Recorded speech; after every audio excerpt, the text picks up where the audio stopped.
Good. There we go. And now we are live streaming on the tubes.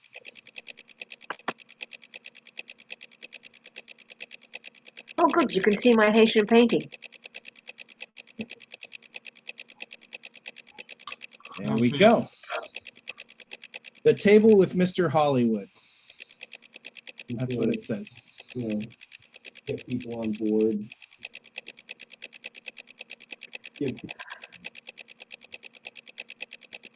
I don't see it. Try refreshing.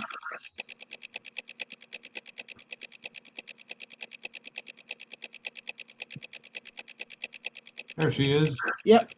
Judith is the star. There we go. As she should be. As I took the words right out of my mouth. Here we go. Get people on board. I need new glasses. Hey, Tim. These are too big. Hey, Judith, it's time to mute your mic. Okay. Try refreshing. There we go. And then don't forget, David, to mute your YouTube. I did. Got it. All right. Sorry I was late, you guys, but I have good news. I just got my car back Hooray. after a month of having it in the shop. That's bad. Yep. Is it fun and happy now? It is very happy. It's like a brand new car. Cool. Well, I was going to wait a minute or two to get a couple more people here. What do you guys think? Sounds good. There are 13 people watching. Let's go with them. Yeah. 15 by my count. You got any Mr. Sci-Fi questions? Mr. Hollywood questions? Just the usuals, you know, if the Zikris are still away, and do you have a Haitian who paints, you know, typical questions that we get. A Haitian who paints. Our lovely Scott Baker is with us as always. Hello, Scott. Esoteric as ever. Yep. Welcome, Scott Baker. Well, I don't know. What do you guys think? Should we start? We might as well. By the time we get through people, more people will join. Why don't we start with Judith? She's first on my screen. Well, I don't have very much to say because I've been very remiss. I have been really concentrating on happy things like my new puppies that I'm getting, which are so cute. And trying the vet and food and doing all those. You have to do tons of research because things can cost. That's basically what I've been doing mainly. Got my booster, and that knocked me for a loop. And that's about it. Not much. I'll have more next week because I'm starting to work again. Once I get all the stuff nailed down, ordering the crate and the pen. And there's a wonderful dog trainer called Zach George on YouTube who trains like puppies. He has his own puppy and he starts from day one. And things have changed a lot since I last had a dog. So I'm looking forward to getting my puppies, which will happen on the 11th. Good. Don't get an Australian Shepherd this time. No. I'm getting 2 mini corgis. That's Little right. guys. So you can be the queen. That's right. You're gonna wave like this and everything? And it's really slowly like this. That's what they do. Where I grew up in Montreal, because of the Queen, there are corgis all over the place. You could open the door and practically step on one. Really, but they're so cute, but they're tough. Sounds just perfect for you. All right. Well, thanks, Judith. So for those of you that are logging on to Mr. Sci-Fi, I am not Mark Zickery. I'm David Bartlett. I am running the table while Mark and Elaine are on holiday in London, and they'll be back in 2 weeks. I'm doing it next week also.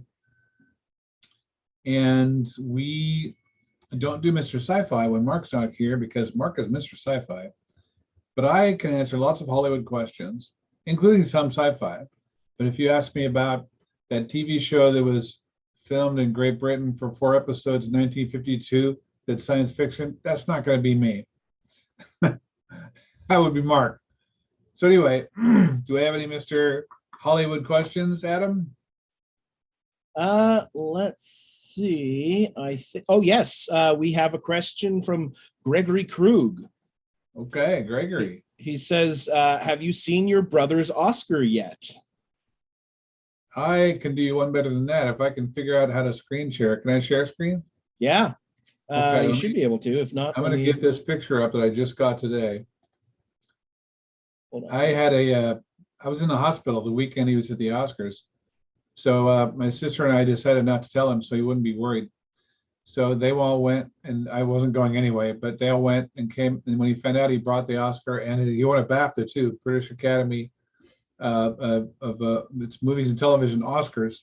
He won that too, and he brought them both to the hospital. And a very shocked nurse of mine got to hold the Oscar and have a picture taken with her. She just didn't know what to say to that. Nurses don't get flustered easily, but she was flustered. So that was pretty fun. Let me see, I've got this here somewhere. Okay, so here you go. He did not only win an Oscar. My sister-in-law, his wife, just made this. It's very sweet. There you go. That is a BAFTA. Can you guys see this okay? I can't hear anybody. Yeah, I can see it. That's the Oscar. I'm not sure what this is. I haven't zoomed in to see what it is yet. This is the Cinema Audio Society, which is the society like they have ASC, BSC, all that sort of thing. This is the one for mixers. This is his peer group voted for him. Rotten Tomatoes gives it an award for Dune. That was fun. And this, oh, I'm sorry, I got it backwards. This is for the American Cinematheque. They attribute the Crafts Awards, and this is their Craft Award for Sound.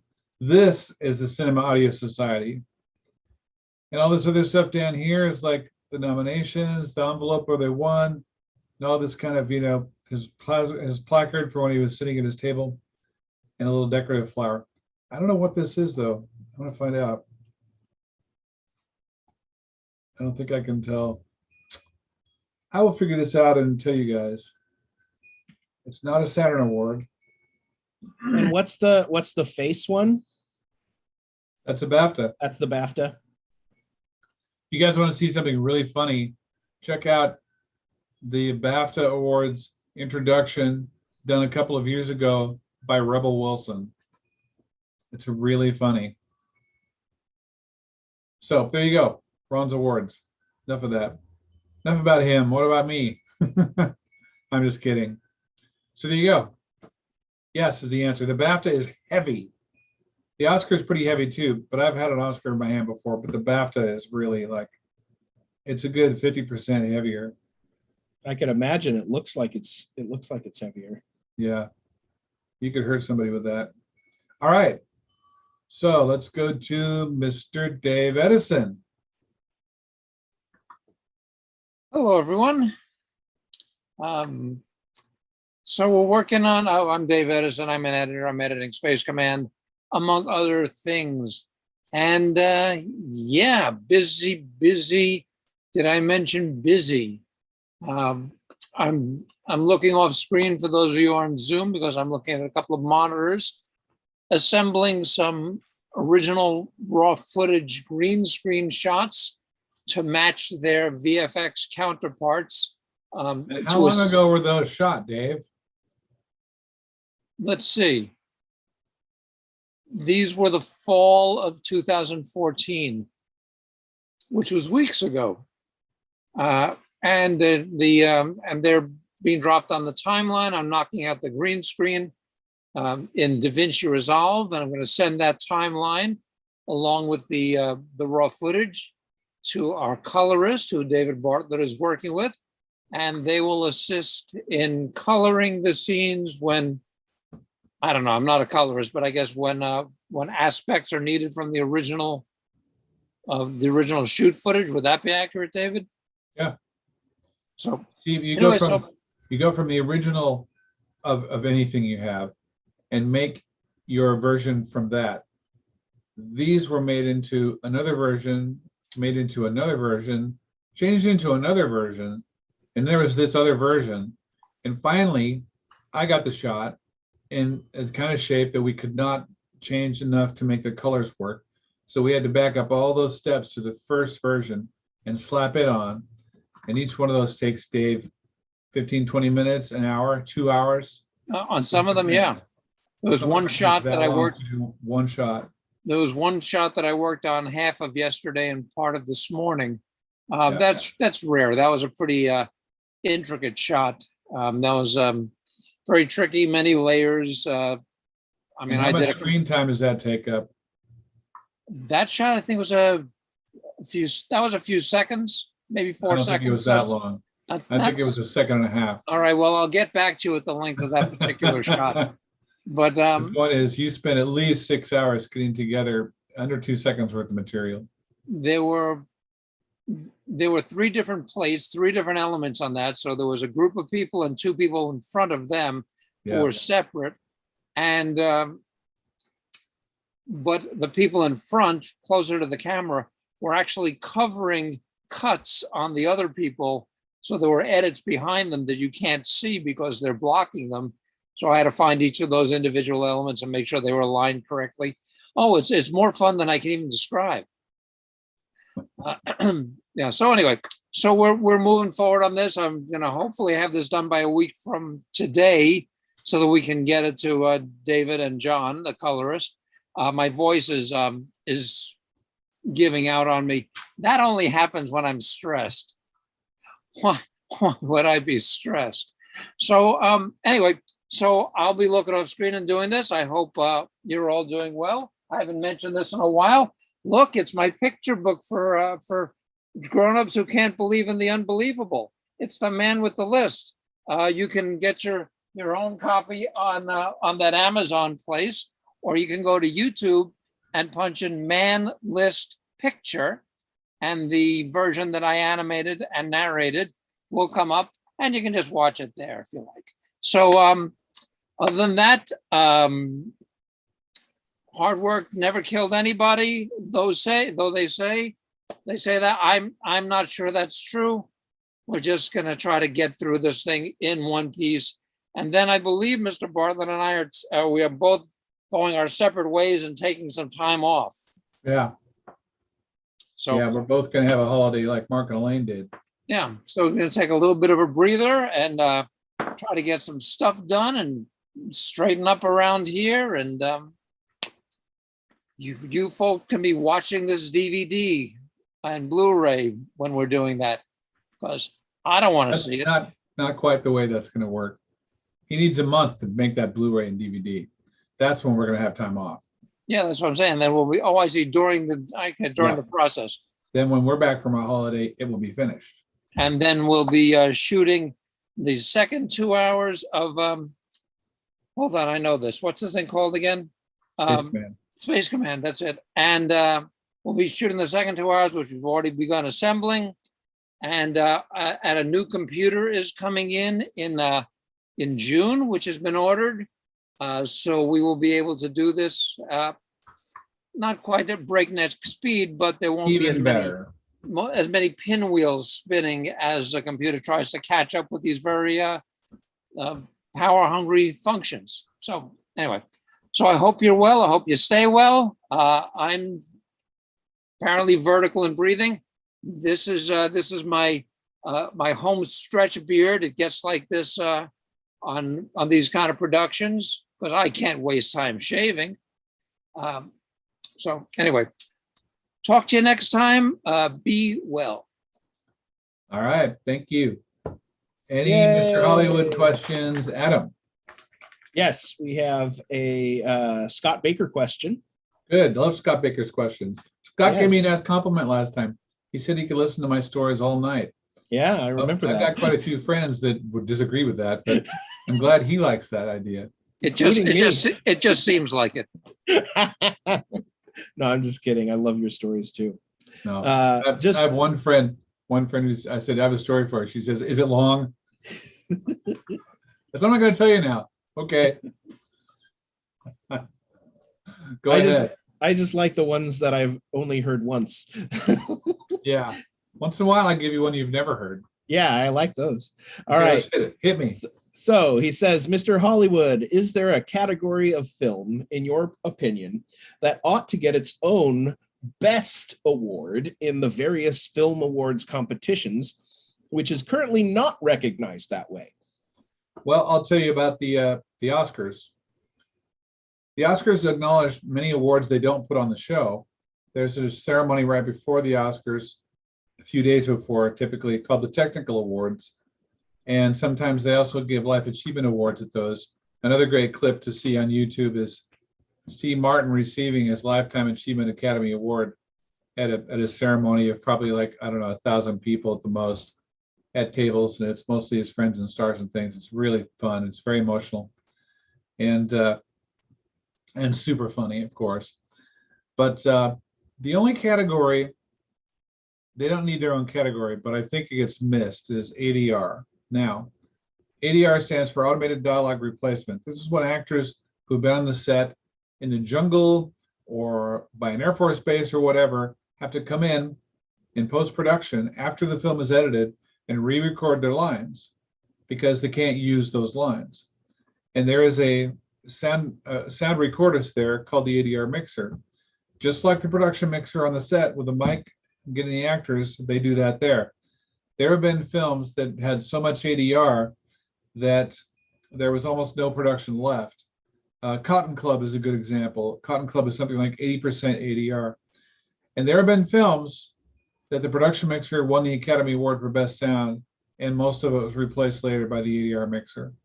So I'm not saying they deserve their own award, because they don't. But I would have a pretty strong argument for including them in the Sound Award. That's just my opinion. I'm not sure what the sound people would think about that. I think I'd have a lot of agreement there, and some people would balk at it for different reasons, but that's not the point. That's what I think. Now, do we have makeup questions, makeup awards? We don't have makeup award Oscar. We have a special makeup effects award for, like, you know, when Rob Bottin makes werewolves and you see the hair grow out of their face. That gets an Oscar. That's not the same thing. The regular makeup award is not given, and neither is a hairdressing award. Now, do they deserve a special Academy Award for their own? In the old days, when sound was just nominated each year if enough films warranted it. This is right around Star Wars, when there might be one or two films that were warranted. They would get a nomination process done and decide if there were enough awards or votes to give them a category. And sometimes they wouldn't have a category, and sometimes they would have only 3 entries and they wouldn't televise it.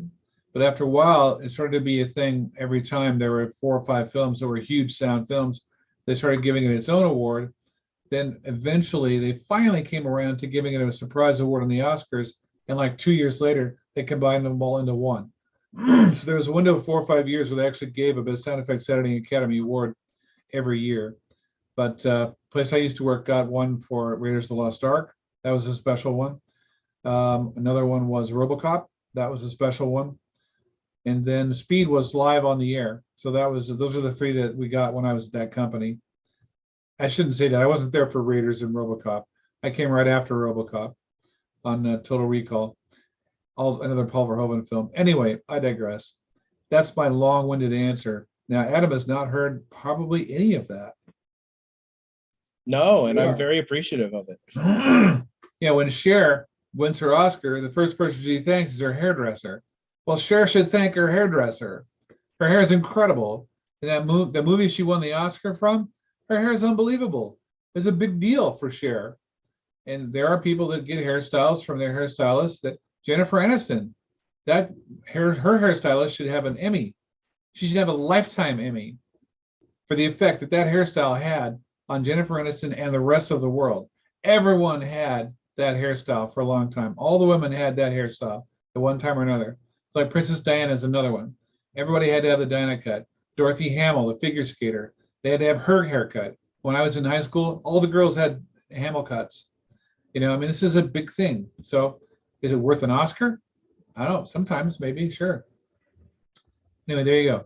So let's do another victim. Let's start with Adam. Yeah, I guess we could take my turn. Hi, everyone. I'm Adam Sartain, actor, voice actor, and an associate producer on Space Command. And I'm wearing my little Space Command shirt today, as opposed to my big Space Command shirt, because there was a mix-up with the printing of the shirts, and so I ended up with two because they printed this one too small. But I got to keep it anyway. And that's what you Anyway. get when you're a big executive like an associate producer. You can make decisions like that all on your own. That's right. That's right. So, speaking of big work, executive, I've been busy with that this week, especially yesterday and today, working on transcribing for our. There was a perk of a transcribed copy of the history of sci-fi, which Mr. Sci-Fi has on the YouTube channel here. So I'm working on editing the transcription, which is an interesting process because it's working to fix the errors of both of the editing or the transcription software and of not to say it, but I mean, I share this too. Just the way Mark speaks is, not very conducive to say, I guess you could say it's the way anyone speaks. Tell The us software- more about that. I hadn't noticed. well, you Got to throw in a few more ums. well, no, it takes out the so that's nice. But when you so you have we've got all those sorts of things. So it's interesting and fun and very, very slow work, but I'm getting through it. I've already done one video and I'm working on the second video now. And then professionally for myself, for those of you who don't know, I've been cast in a musical that is opening on May 14th, coming up at the Skiptown Playhouse here in Los Angeles. It's called Elephant in the Room. It's a very fun musical about the political divide in America, especially focusing on pre-COVID times, but still prevalent today, definitely. And so that's been taking up a lot of my time. I've been doing rehearsals for that, and it pays, so that's nice too. And of course, for those of you who weren't watching earlier or weren't here earlier, I was in a car accident, another one, yes, back in March, and my car, it wasn't totaled, but like the driver's side door was messed up and I needed to take it into a body shop, and, supply side chain problems and everything taking as long as they do, I finally got my car back in brand new condition today. In fact, like less than an hour ago.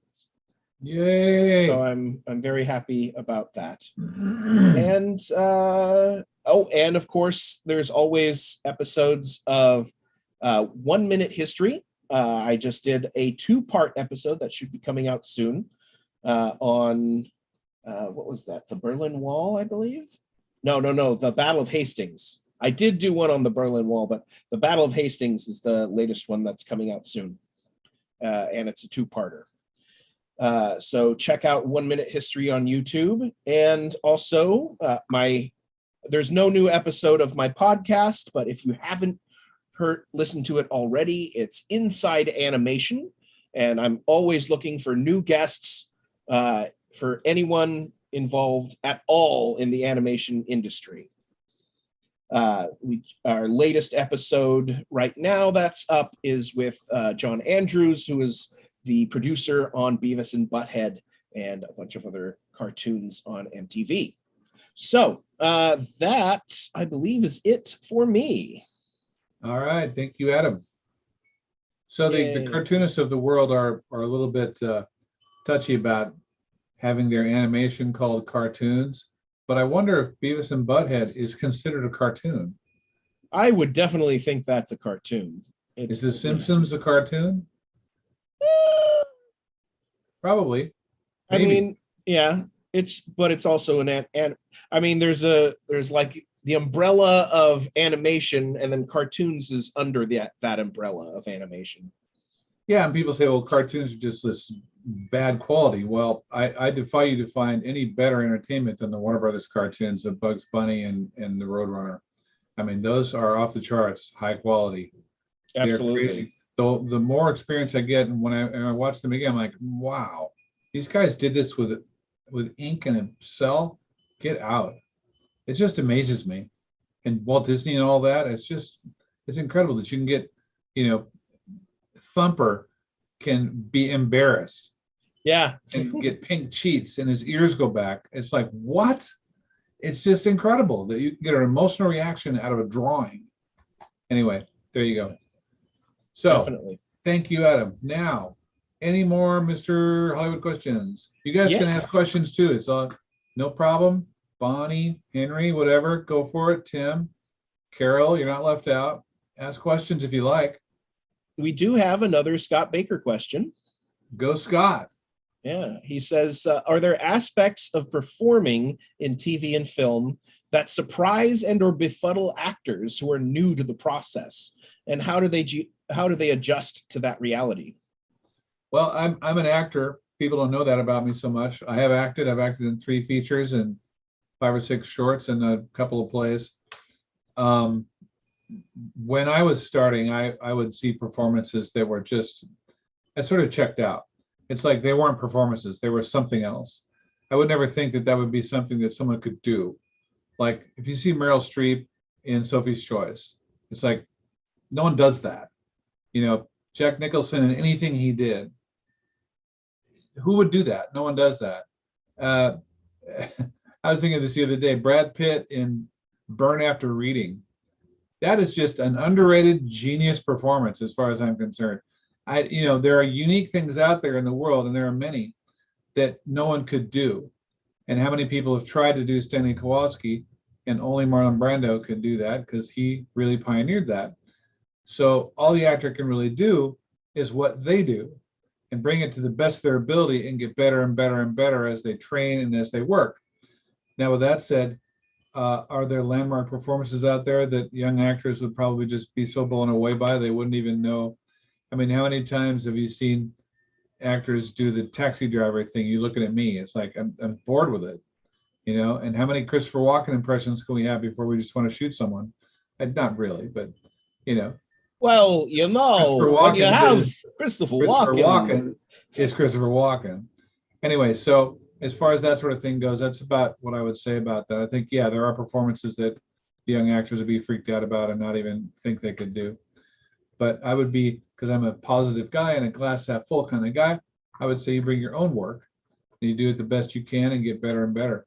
I was hearing a podcast today and I learned something about marketing, and I've been doing marketing for a long time. So you can hear things and learn. Screenwriting U is my new favorite place to get information. Those guys, they know what they're talking about. They've really done their research and they're very thorough and they have a lot of good things to say. So, we're off the topic of acting now, but they're all kind of related. There's the young learning people, there's the master people, then in between, there's the transitional people that are all finding their way to get to be where they want to be. And you can't get to be what they are. You can only get to be what you can become. So there you go. I hope that answers Scott's question. I like Scott's questions. They're challenging. Okay, let's go for, let me see here. How about Mr. Tim? Tim L. How are you, Tim? Hi, good evening. Thanks for calling on me. I feel like You're welcome. I'm in What I do, not call you? I'm we're in not calling you. school. I'm in school. Well, this is my first time here.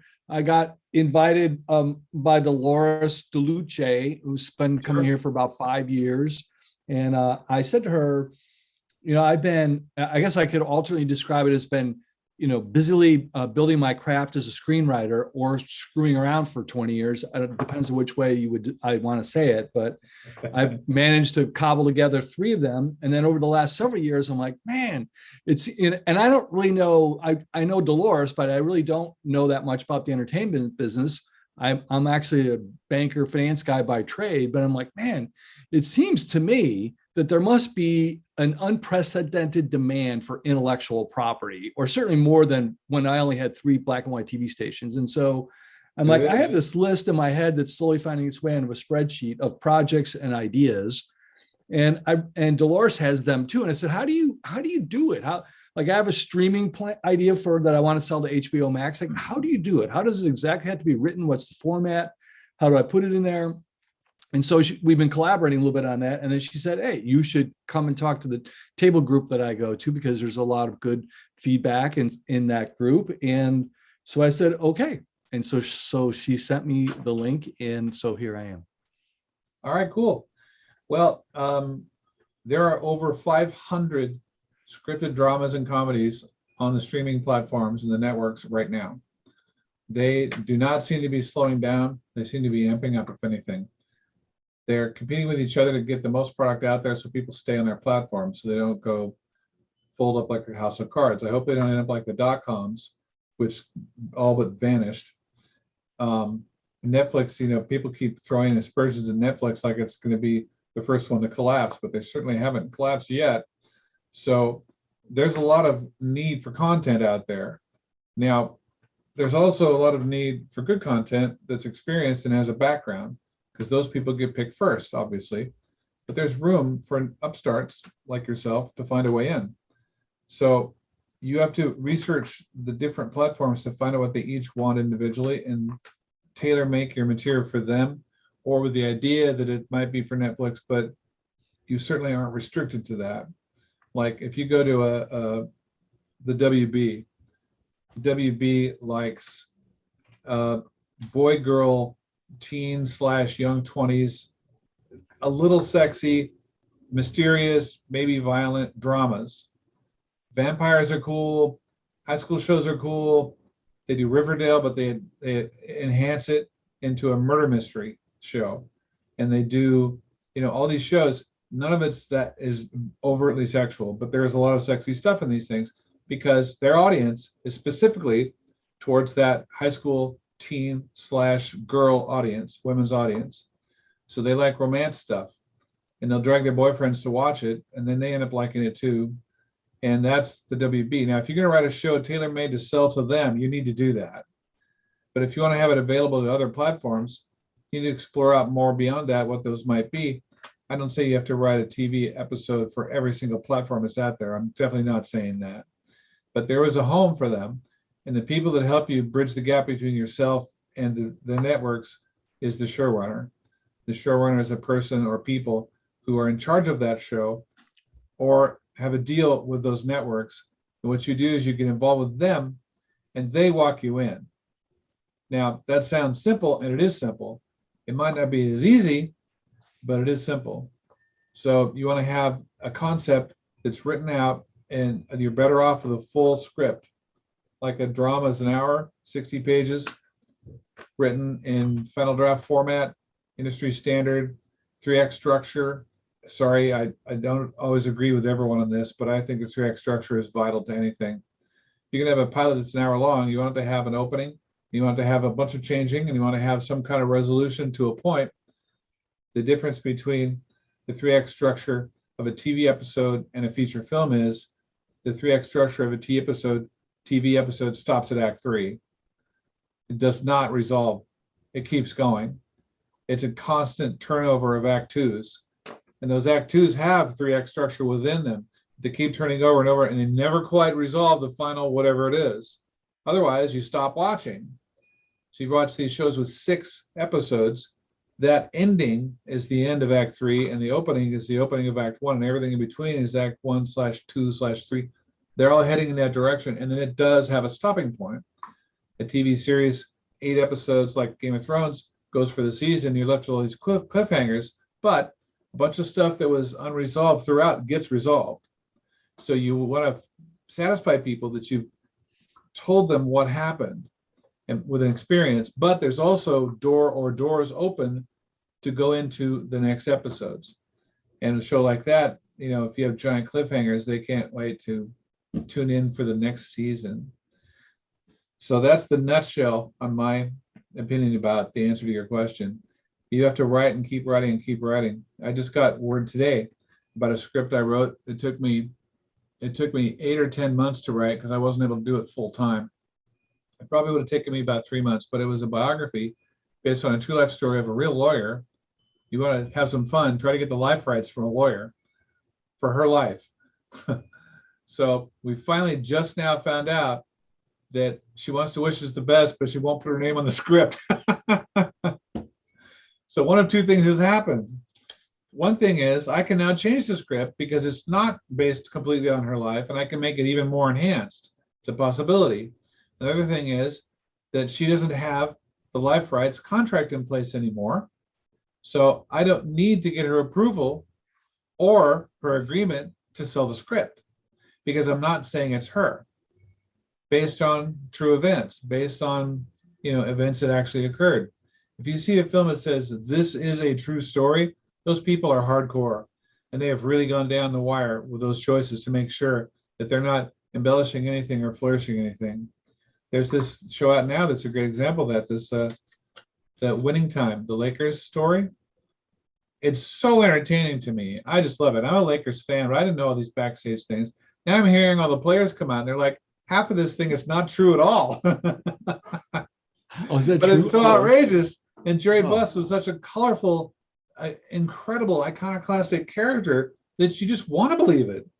Because he was crazy out there guy. Billionaire buys the team and then he buys the forum. And he almost goes bankrupt doing it. And he makes one of the greatest franchises of any sports history of all of sports. And who doesn't know about the Lakers and watch, you know, the next great star that comes out of the Lakers? Everybody knows about them. So yeah, you do. Yes, you do. Don't give me that. Dave Edison's saying, no, I don't know about the Lakers. Really? If you You can ever heard find of Magic someone who, Johnson? if you can find someone who knows or cares less about sports than I do, feel free Yeah. to be surprised. But that was not what I said. I said, have you heard of them? Oh, I've Go into heard of that. them. Yeah, see? So anyway, that's an example. Now, did they get the life rights to all those people to make them into that film? And they're called Kareem Abdul-Jabbar, and they're called Magic Johnson, and they're called Jerry West? I don't know. I doubt it. They probably made some deal. Some lawyer figured out a way to say they're historical characters. And even though they're living, their name is up for grabs, which is that's a real thing. You know, nobody talked to John Adams' estate to make a film about John Adams. But I'm sure somewhere out there, someone tried to sue them because they made money. For the Lakers, I don't know, but that's what's happening right now. Anyway, there you go. That's my story for that. Now we are on to a Mr. Hollywood question. Is that right? Yeah. Yes, we have Good. another Mr. Hollywood question. Also, we'll ano- make the what- announcement up later on. We'll make the announcement about the table email and what it is and how to get on the table email. Adam, you can remind me was- if I forget.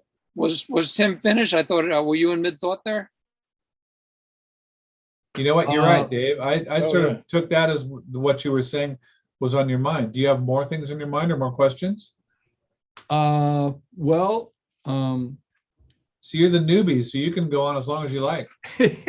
well, I was raised in a harsh Catholic environment, so we as the new guy, you're just supposed to keep your mouth shut. And Oh, now it's time to write your script because that's what sells. yeah, right. Well, I've got plenty That's of fair game. stories there. Plenty of stories there. So I don't know, I guess two things that popped in my mind when you were talking is one is I've been binge watching Danny McBride's series. The three different Danny McBride series, Eastbound and Down, Righteous Gemstones, and Vice Principals. It feels like a guilty pleasure to me because I don't know if anybody's seen any of those series, but they're just, it's just like all the stuff that no one's allowed to say anymore. And I thought, man, he's pretty, it seems, again, I don't know, I have no idea who's on this group or whether or not throwing any shade or whatever, but as a an amateur consumer of this material, I'm like, that's the same story. If anyone's watched those 3 series, it's the same story. Yeah. And he plays the lead same guy in each one. I'm like, how? And kind of like, no offense to him, but like kind of like a jackass, right? And I'm like, well, I could be a jackass. And how do you sell 3 of the same stories to HBO Max like that? Like, how do you? That's Because I'm really watching simple. It's really simple. You have to find a showrunner that Yeah. loves that story, and they'll walk in and say, guys, I got the next project. You just have to research out those showrunners that love that. Like if you want to make a science fiction series about some space pirates, you don't go to the showrunner that does Yellowstone. That's Tyler Sheridan. Tyler Sheridan is not going to bite, even if he loves it. Now you could go to the guys that did The Expanse, because they love stuff like that. Or Firefly. Or Firefly. Firefly and The Expanse are very different in terms of sci-fi, but they are both sci-fi in that direction. You can research who the showrunners are that do this kind of stuff. Like this guy does that kind of thing, and he nails it show after show. You want to do a science fiction movie, you should find out who financed those films at Netflix. They have 5 in a row, 3 of them in Nicolas Cage. They're almost all the same story. They just change up the human threat each time, but they never explain how it started or what happens. It's just there. It's about the people that have to deal with the threat to the humans and how they deal with it. And that changes slightly, but they're almost all the same. I watched 5 in a row.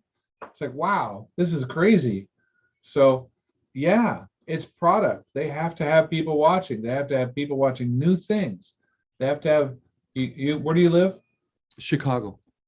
Okay, you have big billboards in Chicago, the shows that are out and stuff. Yeah. See Power of the Dog billboard? How many Yeah. Power of the Dog billboards did you see in Chicago when that was being pushed for Oscars? Everywhere. Everywhere. Yeah. Everywhere. You see? Power of the Dog is not a commercial movie. I don't know how they got this script made. I'll tell you exactly how they got the script made. Jane Campion wanted to do it. Jane Campion is a brilliant director. She's an Oscar winner, and she's a woman. So everyone's like, whoa, Jane Campion, new film. Let's check it out. Who's going to be in it? And all the actors said, I'm in it. So she gets the top people to be in this thing, and the top camera people and all of that. And she makes this film that lots of people love. And it's out there in big, and then they say, okay, we're going to push this during the Oscars, and everyone knows about it through that. That's how that works. So if you're going to write a Western that's about a gay cowboy, you should call it Jane Campion, although she just did that. So maybe she doesn't want to do that again. Spoiler alert. That was kind of a spoiler, wasn't it? And come on, it's last Christmas. And All right, South Park already did it. Fair enough then. Okay, do you have other questions like that? Does this help you? Yeah, no, I think that's great. I really appreciate it. I'm doing this myself with research. It's like, okay, who's going to want to do this movie about this Latina lawyer? Well, how many actors could play that part? She's in her late 30s, early 40s. How many actors could play that part? You guys can help me right now. Who would be the ones to pick for that part? Stars.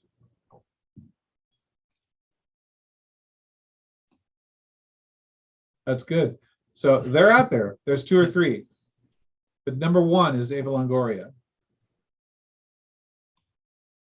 She produces her own stuff. She's perfect for the part. She would probably love to have the juicy kind of role. This is just me making this up. So I would probably approach her first. See? So then I got to find out how to get to Eva Longoria. Now we're at least on a path that has some targets that can be met. See? So you start out with a show that you love, that you would want to see, and you write the greatest script you can from that 1 hour, and then you start running it around town, getting your notes back, finding the showrunners that do shows like that, going to events where they show up, everything you can. I mean, town, I say because with you it's virtual, but you know, here in LA they have these.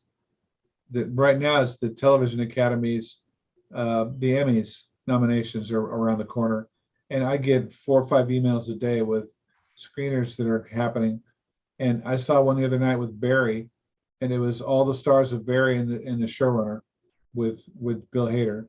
And I saw one of First Lady, and all 3 stars and both showrunners were there for the First Lady. It's like they're all there. They come. I met Ben Stiller. He was at a screening of, oh no, what's the show called? Somebody help me. Adam Scott, Sci-Fi, dystopian future, works in a weird office. No one knows what I mean? This is the one this is the one he directed. He's not in it. Directed. He's a showrunner and he's a director. Yeah. Adam Scott, Sci-Fi. How many of those are there? I can't remember the title. Scott Baker knows the title. He can help me. So anyway, the point is that I went to that FYC and I went around and found my way in the afterwards party to actually say hi to him. And I had something to say, which I said, and he acknowledged me and had a little chat. So you can do that here because that stuff's happening a lot right now. So here's like the ninja way to approach this. Write the killer script that you give out to different people and get notes on and make sure it's the best it can possibly be. Research all those showrunners that you want to meet, and then come here next year at this time and spend a month here in LA just blanketing all these screenings and find those people and talk to them directly. That's the way to do this. That's ninja. I was at a Dune screening and I met Mary Parent. Mary Parent's the producer of Dune. She's doing 2 more. I was like, had a little conversation with her. She loved what I had to say. We broke the ice a little bit. She's pretty cool. I like her a lot. Maybe she would answer my call again.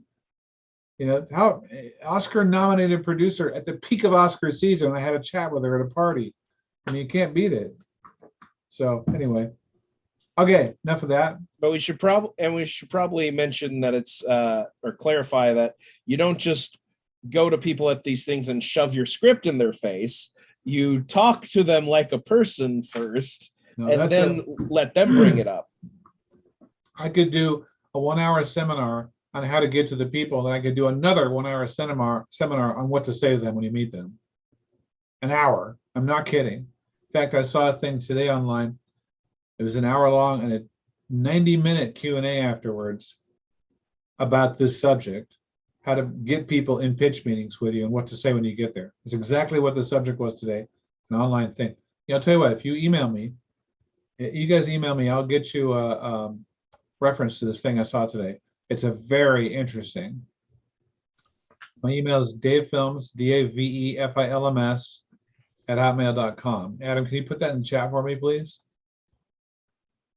It's also how you get on the table email. And if you have any difficulty with the table email, you can reach out to me and I will help you. All the folks on Mr. Sci-Fi should also be on the table email if they want to, because they're open to that invitation now. Because we're not in a physical space like Marie Callender's. We're going to go back to Patty's one of these days. Maybe not that far away, but right now we're still doing this. Okay, good. So let's go for a Mr. Hollywood. Thank you very much, Tim, and welcome. Thank you. You get a little round of applause for that. Come on, guys. Yeah. Much better. Okay. Adam, Mr. Hollywood question? Yes. Let me pull that up just a second. Okay. We have another question from Gregory Krug. Yeah. And that is, if you could meet any one person whom you have not met before, living or dead, who would you pick? David Bowie's first. I didn't get to meet David Bowie. He's my favorite pop star. He's the first rock concert I ever saw. I was 14. First time I smelled marijuana. Freaked me out. This is 1974. Okay. So that was a very strange time to be smelling marijuana for the first time. I jumped to that because he really was a real hero of mine for many years, many different aspects of my life. Because I also do some music on the side. I'm not a professional musician, but his music drove me through many different times. So I have a lot of respect for that. I would like to have met Richard Burton. I think Richard Burton is one of the great actors of all time. That would have been a very interesting meeting for me. I would hope it would be interesting for him too. Let me see. I'll think of some. Well, I'm a huge Lillian Gish fan and a fan of silent movies. So I would say I would have to say D.W. Griffith and Lillian Gish are definitely up there. I would rather meet Lillian Gish than Charlie Chaplin. And I have nothing but admiration for Charlie Chaplin. He's one of the great geniuses of all of cinema. But I'd rather meet her first over between the two. And I mean, there are others, you know, but that's a really interesting question. Sit and have a chat with Lillian Gish. That would be fun. Anyway, all right, cool. Let's go with Carol. What's up, Carol Field? Hi, everybody. Happy it's today. It's Yom Hashoah. It's Holocaust Memorial Day today. So remember what you can about the Holocaust. Speaking of Richard Burton, I was up for a road company of Equus in New York, which I never got. But in order to study for it, I went to see the play 3 times on Broadway. So I saw it with Tony Perkins, Anthony Hopkins, and I think Richard Burton. I'm pretty sure I saw it with Richard Burton. Really? Yeah, and I was touching. We sat on the stage. The audience sits on the stage. Some of the audience sits on the stage for Equus, which is one of my favorite plays ever. And I could touch Richard Burton, but I didn't. But it was amazing to see all 3 of them and how different the cast were. Who did the kid in those productions? Let's see. Sure. Daniel Radcliffe was one of them, right? Or was that more recent? Wait, no. Tom. There were 3 wonderful actors. I'd have to think about that. But they're not. Anyway, it doesn't matter. Right. Okay. All right. That's So cool. here's the glasses. If anybody can get me a CD of Scream, the original, I will pay you heartily. Thank you. DVD, you mean? Yeah, a DVD of Scream. That's Yeah. that's a eBay thing. You'll find them dozens of them. Oh, on eBay. I buy stuff from eBay all the time like that. I even bought an all-region DVD player, Blu-ray DVD player, all-region. It was $150. So you can get stuff from the UK. You can get stuff from, you can get PAL discs. You can get all kinds of stuff that you can't play on the domestic stuff. And I've got a couple films that way. That Of is all such- things, that movie, The Fury by Brian De Palma, Oh, yes. the only one I could find was one from the UK that was PAL. So I used my player to watch that with. Now, isn't that weird? Because it's been very hard to find. It's so weird, but thank you very much. I hope you're feeling better, David. You seem great. Oh, well, I mean, for those of you who don't know, I had a little medical problem and I couldn't use my left hand or my left arm, my left leg, and now I am doing everything. I even can run. I don't run. Wow. I'm not a runner, but I've run. I drive my car all the time.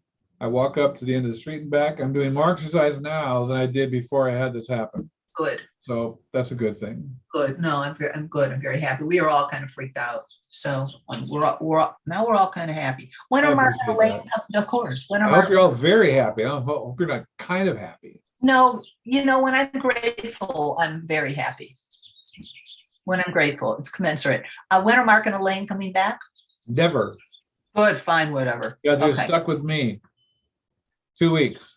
Okay, it's all good, whatever. Okay, just wondered. I hope they're having a wonderful time in England. That is so nice. They're I have a having so much non-theatrical- fun. They're having so much fun. I haven't heard from them. I've heard them like once every couple of days. Not even every day.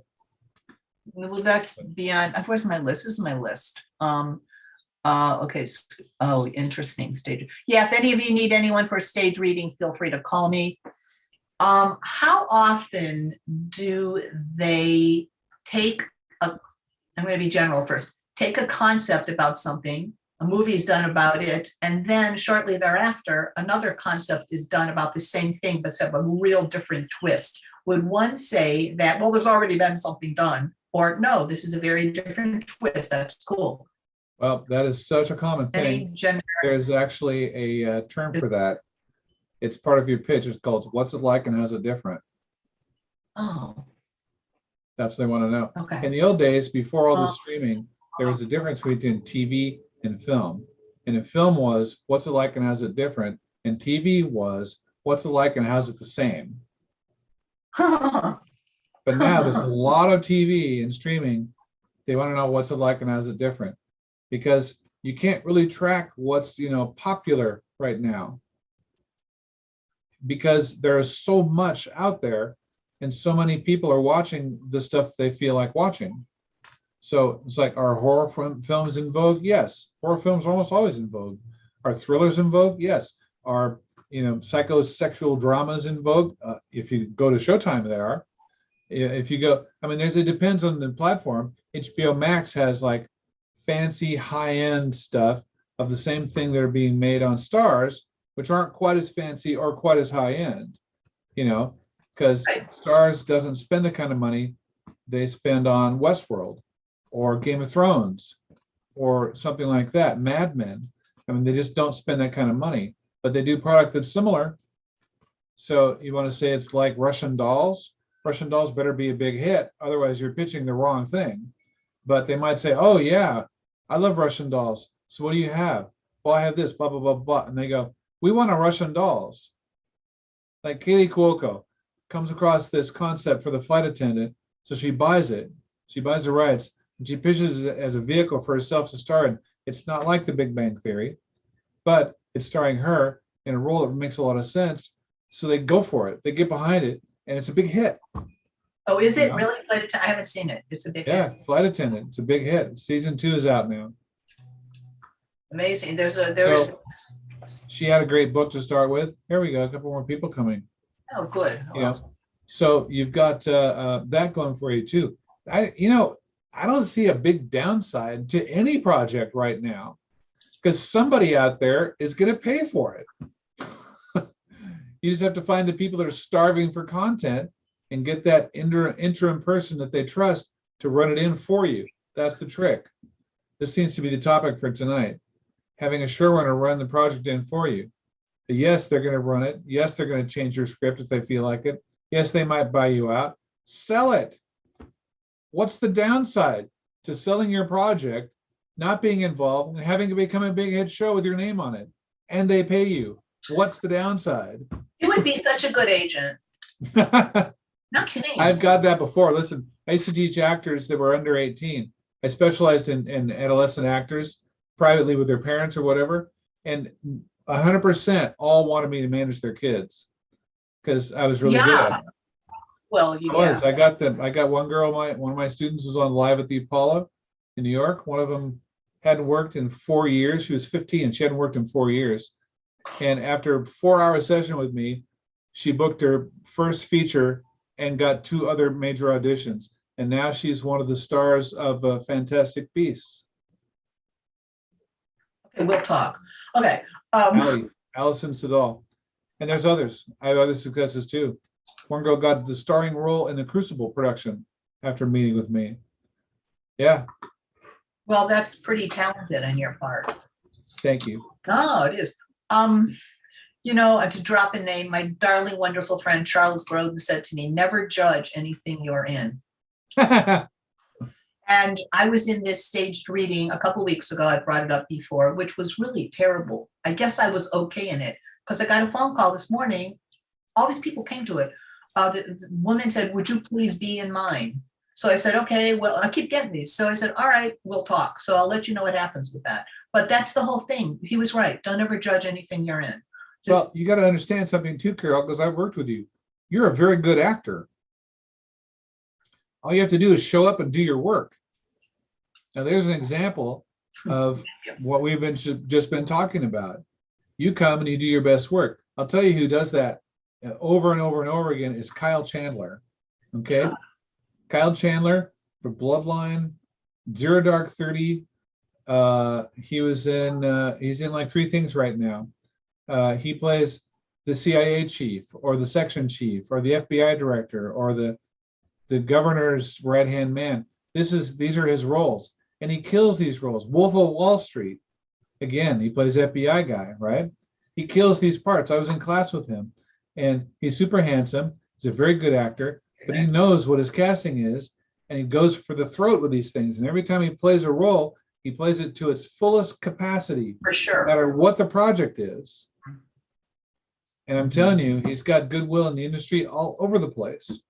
I'm a big Kyle Chandler fan. Want to reshuffle my priorities, like after the pandemic's over, maybe I should go back on calls, but that's a whole different story. But okay, so the only last thing I'm going to report is I had some interesting luck from going to American Film Market. This one, I think I talked about producer in Australia. Yep. who now lives in Amsterdam, wants to take some of my stuff to Cannes, and including my little horror film, which, Yeah. and I've just written the second draft of, and it poured out of me. Thank you, David. Glad to hear that. Ah, it was so much fun. I mean, this is when I know I'm doing something okay, because when I close it up at night, I actually would be scared. So it's like, look around the house to make sure no one Carol, is here. the solution to your problem with that script is very simple. You needed to kill people. That's what horror films do. They kill people. But I'm You calling have it to kill someone in the first 10 minutes. I know. I'm calling You have it to kill psychological. someone else 25 minutes later. Then you got to kill someone else every 10 minutes after that. That's the model. That's what horror films Yeah, you're do. right. But I'm calling it psychological thriller instead Yeah, of of horror. course you are. But if you want to make a psychological thriller, you're killing people emotionally. It's the same thing, I'm telling you. You've got to kill them emotionally. One of the masterpieces of that for me is Basic Instinct. That to me is just such an incredible mind F, Best. you know? And I think it's a brilliant script. I think it's a masterpiece of a film. That's my personal opinion. And I'm a Paul Verhoeven fan. I'm a little biased, but that film, every time I see it, it's like, wow. Another one is really, really high on the list is The Game. I don't know. You know The Game? No.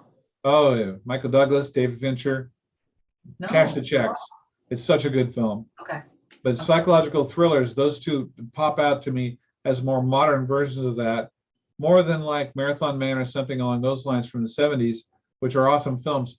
These are a little bit more modern, current film. Well, not that current, but they're modern films, Hollywood films, psychological thrillers.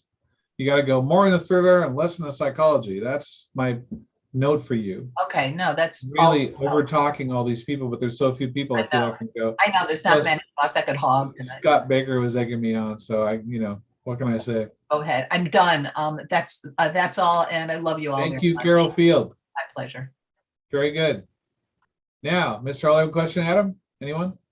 Yay, Anyone? Carol. And Bueller? yes, Bueller? yes, we have another question. I believe it's from Bruce Moore.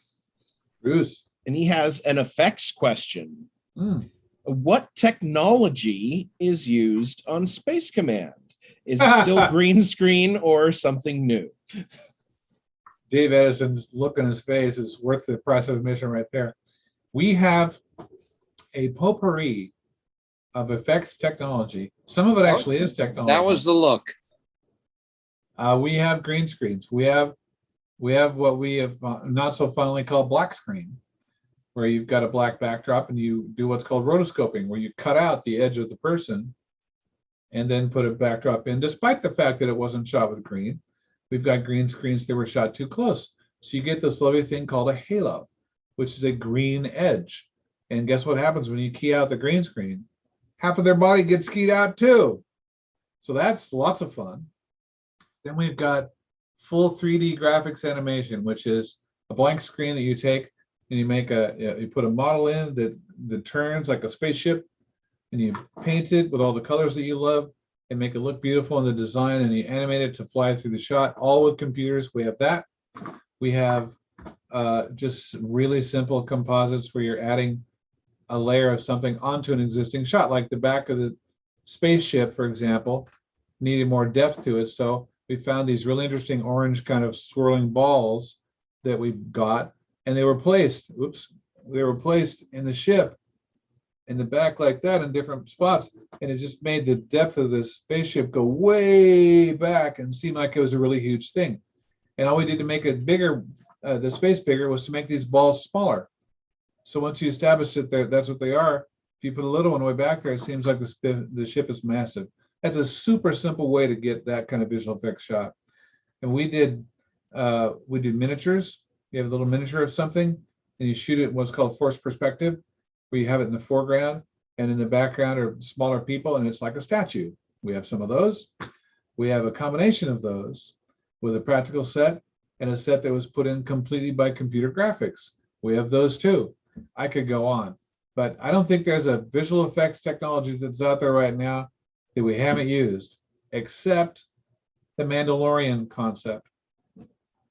That is too new for us to use, but Mark immediately And too said, expensive. he said, where can we buy LED panels? How much are LED panels? He wants to build his own. So that's the way Mark works. But right now, we do not have access to one of those studios. They're awesome. You make the visual effects first, then you project them. They're basically rear screen projector from the old days, like when people riding a stagecoach and they shoot on a screen behind them, this stagecoach riding on some desert, and they project it on in the studio like they're really riding it. It's the same exact concept except with computers, and it looks fantastic. So that's probably the only one we haven't used, but we've used almost everything else. So there you go. There's the answer to that question. Let's go now with Bonnie Janowski. Oh, sorry, Bonnie.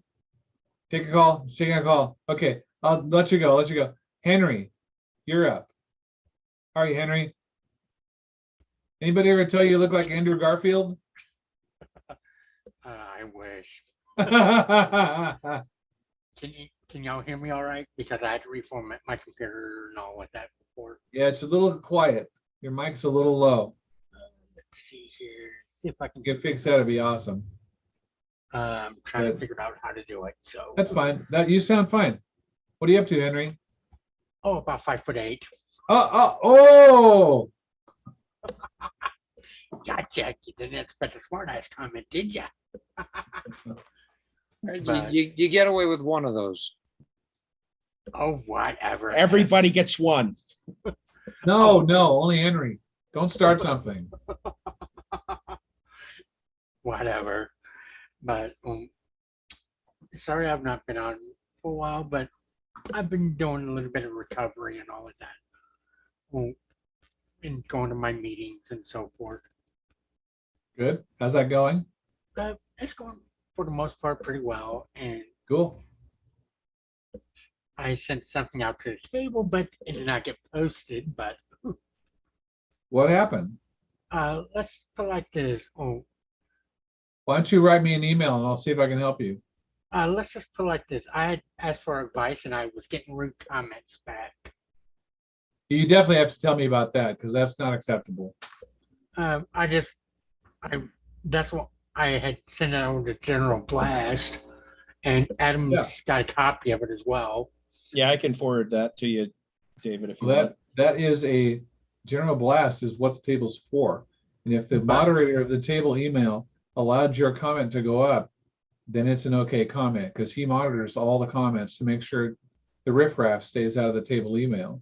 Because If you let feel your like- comment go through, you cannot have people criticizing you for your comment like that. That's not okay. I'll come down on them in 2 seconds. but I'm not going to be calling names on who said what and all of that. That's Well, why I just- just sent out a General Blast. Let's start a dialogue and I'll help you. Okay, Okay, cool. So what else are you up to? and come next Saturday, I start working at Amazon. Really? Yep, Nice. What are you going to do at Amazon? a stower. What is that? Stower. I'll be putting stuff where it belongs. Stower, a stower. Okay, good. Well, listen, I worked at New World Pictures a long time ago with Roger Corman, one of the most famous people to make super low budget B movies. And he had a mailroom. And there was a guy in the mailroom that would start there and he would literally sort mail. And then his friend had got him that job because he had been moved up, because the guy above him had been moved up, et cetera, et cetera, et cetera. And this chain of like 9 people, the top person in that chain was the head of the post-production editorial department. He had also started the mailroom. What happened was that every time the top guy left his job, the guy below, who was his friend, took that spot and they all moved up one. So the old cliche of starting with William Morris in the mailroom and becoming the biggest agent of Hollywood, those are true stories. So you can find your way into Amazon and find a way to make that help your career somehow if you're careful. Actually, what I can do is probably once I get like 60 or 90 days, I could probably transfer to the LA area. See, there you go. Make a plan. So here, this will help Carol Field too and everyone else. This is my advice about this. You have a career dream, make sure that dream is extremely specific. That you pick one showrunner you want to work with, find out what they want to have, and give it to them. Don't just shotgun your way through Hollywood hoping something will stick. See? So if you've got a dream, to be in LA working as a fill in the blank, and Amazon is a way to get that done. Make sure it's a specific thing. You already have a plan here to get Amazon to get you to LA. That's a great plan.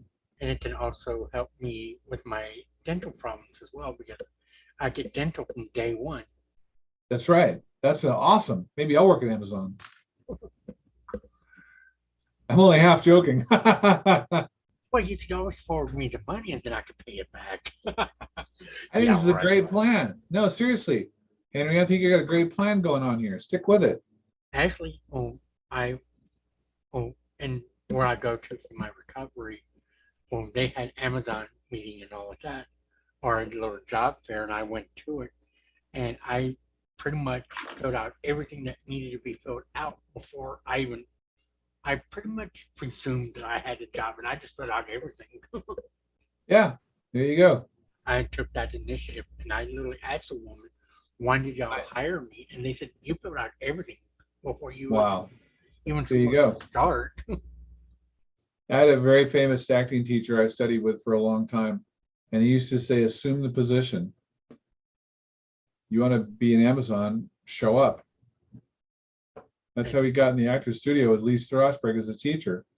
He sat in class one day, and he wouldn't leave. The most exclusive class in the world. He just did that long enough, and Lee was like, what are you doing here? And he would look at him like, oh, I'm just, you look at the stage like he was ready for the class to start. And Lee was standing next to him. And he's like, yeah, but you can't be here. He goes, oh, I know. Just, and he's watching the stage. So Lee finally got so weirded out by it, he went up and taught, and that's how Milton got in his class. And plus, you're speaking about Screenwriting U. I'm on their email list. There you go. Screenwriting U is a great way to get education. That's why I'm on their email list. And then there's the story of Spielberg, who snuck onto the Universal lot. He would dress up in a suit and a briefcase and walk right past the guards like $1 million. They let him on. He got his own office. He got the lot to put his name on the door. He got a phone connected. He used to watch TV shows being filmed. He just had the full confidence and the balls to put that out there. Nobody questioned him. Yeah, he had big kahunas. Great story. There's a lot more to that story I'll tell someday, but I've told too much stories already so far. That's a great one though. But yeah, I'll just go ahead and forward that over to you, that I sent out as a general blast and so forth. Yeah, because I'll give you an example of one of the comments that I had. Oh, this was about a press release that I was wanting to have someone to send out for me. And this person, like I said, I'm not naming names of who they are, but this person said, "Oh, you have not done anything of significance to be wanting a press release sent out for." And I said to myself, or said it in the email, that just because someone has not done anything of significance to you does not mean that it's not significant to me or to someone else. And that was one of my paragraphs in there.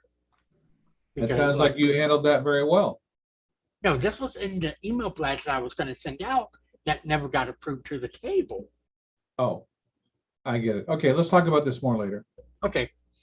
And I'll email you my phone number as well, so you can call me as well. But you're on the right track. Scott Baker says Spielberg conned his way into Hollywood. Yes, but he also had the talent to back it up. There was also a short film he made that was being shown around at that same lot with some of those people at that time that blew people away. And there's this, the full story is worth telling, but it's not exactly conning. It's just the nerve to just assume the position of a director. He became the youngest member of the DGA at 21 years old and directed his first TV show, Night Gallery episode starring Joan Crawford. Okay, he's 21. So there you go. All right, thank you. Was that Amblin? Is that the film his company's named after? You buried the punchline, man. You can't say that. Spoiler alert. Massive spoiler alert. Ah. Wow. We'll fix it in post. You're fired. Okay. If only you had the power. Oh, right. You're the last person I would fire, except for Adam, of course. Right. Because he's here. That's right. When I'm not here, then it's okay to. Then he's out of here. All right. Okay. So, Mr. Mr. Hollywood. Hollywood, another Bruce Moore question. Sure, Bruce, go for it. What advice would you give to new actors on how to ignore the camera and crew when performing with them so close? That's really easy. You have to concentrate on the work. And you bring something personal to the lines and to the direction and everything else, and you be there experiencing that in the moment. If you can do that with your feet on the ground, the other stuff, it doesn't vanish. Okay, there's not some magical theory that the camera suddenly isn't there. It's always there, but it becomes part of what's going on there. What you're doing is you're having an opportunity to perform for all these people and these things. The camera's your friend. Your camera is where you get captured for the future so people can see your performance. There's nothing to be afraid about. There's nothing to be self-conscious about. It's there like a scene partner. It's an ally. So it takes practice. You know, I am always, whenever I'm on camera, I'm tempted. I'll tell you a terrible story of mine. This poor actress. I was doing a scene that had a lot of medical terminology. She had to say things like, you know, the occipital lobe and stuff like that. And it was very complicated for her. And I was in the scene as an actor, and she was having trouble getting through it. So I stopped being the actor in the scene during the takes, and I started being like her friend and her teammate. And she got through the whole thing once, and I didn't do my line because I was watching her. And they said, cut. And she looked at me and glared, was like, really? It's like, I'm so sorry. Now that's not being there in the moment. That's not doing my job. So if you have your actor hat on, plunk, and you're there doing what you do, and you have your craft and your trade, and you rehearsed, or it's improvisation or whatever it is, you're there in the moment, bringing that newly each time. That other stuff will start to be second nature. It's very similar to stage work, like acting on a stage. Good, because when you have that fourth wall, when you have the audience there, sometimes you get distracted by the audience. But you know, well, I don't know of any acting work that doesn't have some degree of that. Yeah, exactly. How can you do voiceovers for The Simpsons if you are conscious of the microphone? Right. That's the whole point. And I'll say, as an editor who's also done a bit of directing, from where I stand, if you screw up a line, if you stumble on something, back it up a little and keep going. Don't take it upon yourself to cut the scene, as I've seen actors do. Oh, sorry, and they drop character. Keep going. There's parts we're not. Well, let me just say, we're not using the entire shot straight through. There are going to be parts of that we can use, and it's not up to you as the actor to say when to stop the process. Yeah, I would make one adjustment to that. I think you're absolutely right. But I would not take it upon yourself to stop and back up and do the line again on camera during the take. That's the director to say. The director might say that. But you got to keep going all the way through without stop, because that's what's needed. But you definitely don't want to cut yourself or back yourself up on your own without the director saying so. Because you might be, here's what happens. Here's a little director note for those of you who want to direct. If you are in a scene with an actor and you're directing them and they hit an area like that, it's almost always because they're almost ready to break through something they can't quite confront and do some great work. So if you let them back off, if you let them take a pause or a stop or say cut, now they're the director and you're not going to get that magical moment. I was in class once and a girl was singing a song, amazing song. And at the end, she was improvising a little bit. He said, now just hit a random note. And she hit this random note. The piano player was brilliant, by the way. And he fell in with that chord and it was gorgeous. It was an incredible ending. And she second guessed herself and stopped. No, that's not good. And she cut it off. She had a genius moment right in front of us. And she cut off her own impetus to give that great performance. And you cannot do that. You cannot self-edit. You just keep going. And I don't know how many times I've said, I'll just go do it again right now. Not even cut, just do it again from the top. I did a 6-minute improv once with 2 master actors. Say, okay, yeah, just do it again. Say, do what? The whole thing. They looked at me like, what?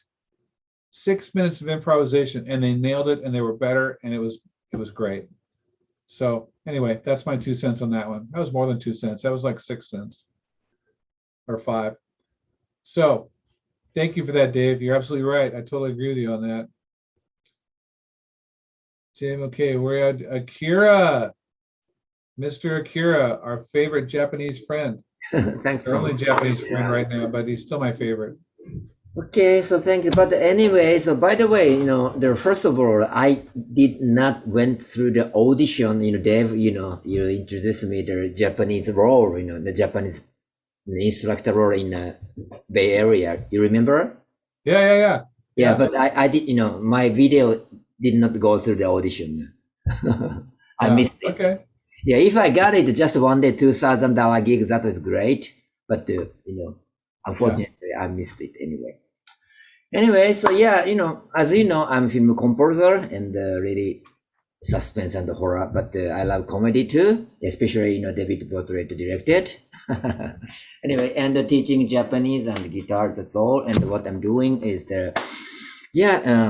working on a documentary film, not horror now, and also making some pop song, vocal song with songwriter in East Coast online basis. Great.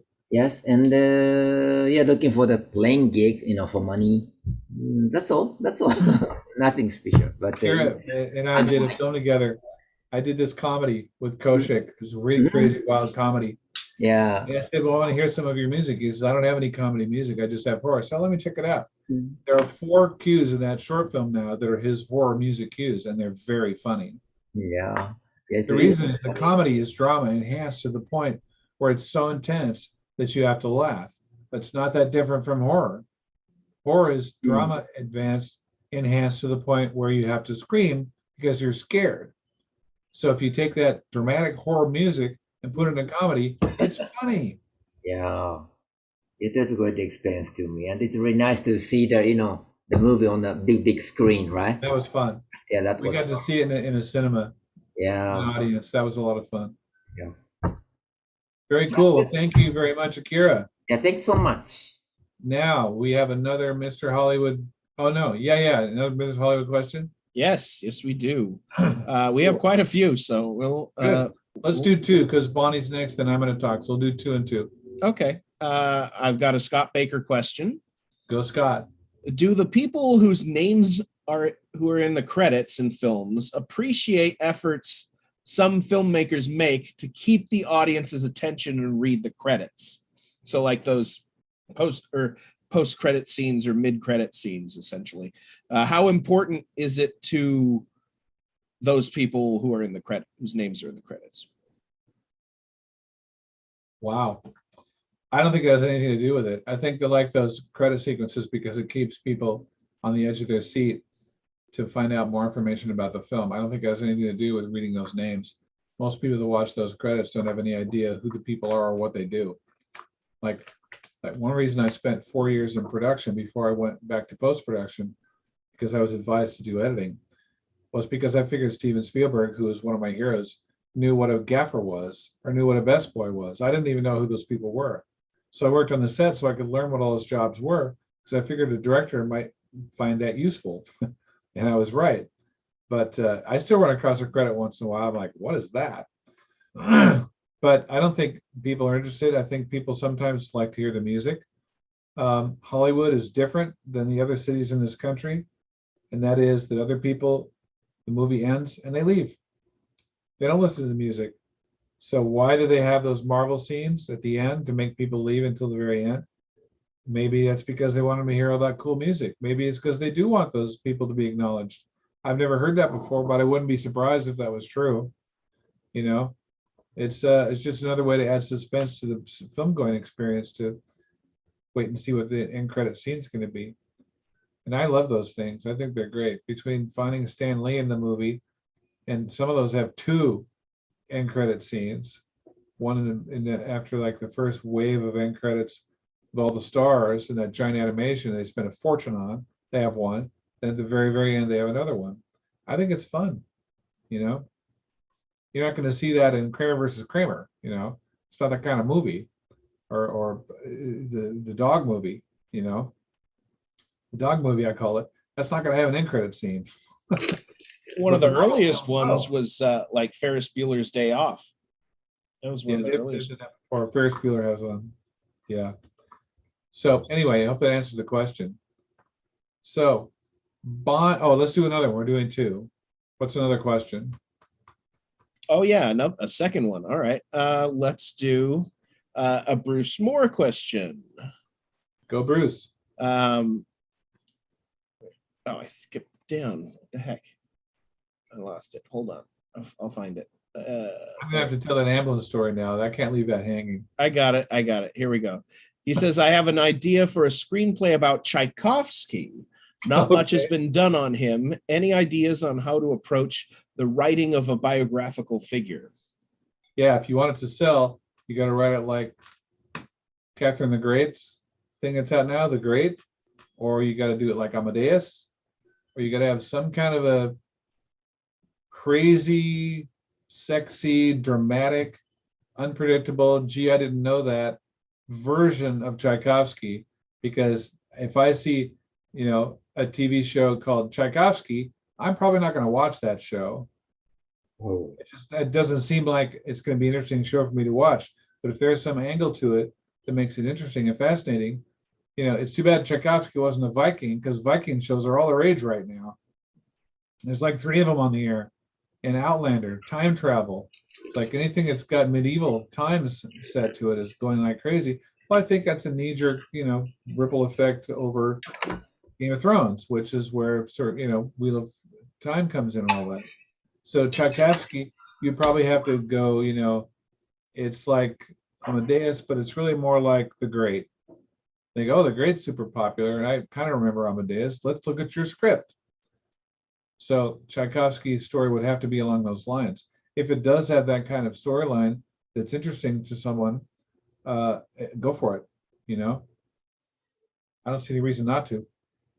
I just wouldn't call it Tchaikovsky. But then, they call that show Mank, right? It's about Mankiewicz, the author of Citizen Kane, which still doesn't sound that interesting, but the title couldn't be Mankiewicz, because whatever. So they used his nickname. I thought that was an odd choice, but it didn't seem to hurt the success of the film. I don't know if it was the best choice, but I can't come up with a better one. I'm not going to criticize them. It was a great show. I like that show very much. David Fincher is brilliant. He's a brilliant director. He's an innovator, and she's going to win something here one of these days.